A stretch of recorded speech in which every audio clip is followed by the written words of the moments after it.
आपण पाहताय महाराष्ट्र खबर न्यूज। या बातमीचे प्रायोजक आहेत Shri Ganesh jewellers and Saraf products Pune. Maharashtra विधानसभा निवडणुका पार पडल्यानंतर आता राजकीय घडामोडींना आता वेग आला आहे।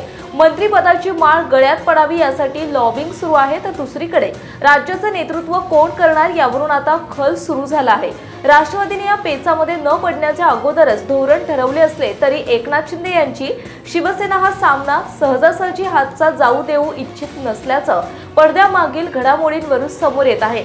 मुख्यमंत्री पदासाठी एक फॉर्म्युला असावा यासाठी प्रयत्न सुरू आहेत, तर दुसरीकडे शिंदे गटाने आता दिल्लीत सुद्धा लॉबिंग सुरू केला आहे। त्यामुळे राज्याच्या मुख्यमंत्री पदाच्या निवडणुकीचे पडसाद दिल्लीमध्ये सुद्धा उमटताना दिसत आहेत। एकनाथ शिंदे यांच्या नेतृत्वात निवडणुका लढल्यानंतर हे दमदार यश मिळाल्याचा दावा शिंदे गटाकडून करण्यात येत आहे।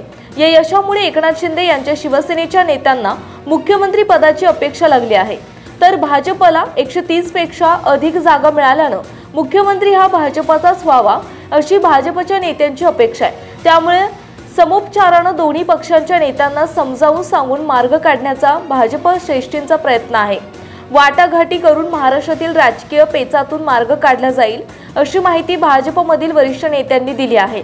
त्यामुळे वाटाघाटी पूर्ण केल्यानंतरच भाजपचा गटनेता निवडला जाणार आहे, त्यानंतरच निरीक्षक महाराष्ट्रामध्ये पाठवला जाणार असल्याची माहिती भाजपच्या वरिष्ठ नेत्यांनी दिली आहे। आज केंद्रीय मंत्री अमित शहा यांचा राजधानी दिल्ली इथं 5 वाजता शासकीय कार्यक्रम असल्याचं अमित शहा महाराष्ट्रात येण्याची शक्यता कमी असल्याचं समजतंय। आपण पाहताय महाराष्ट्र खबर न्यूज। या बातमीचे प्रायोजक आहेत Shri Ganesh jewellers and Saraf products Pune.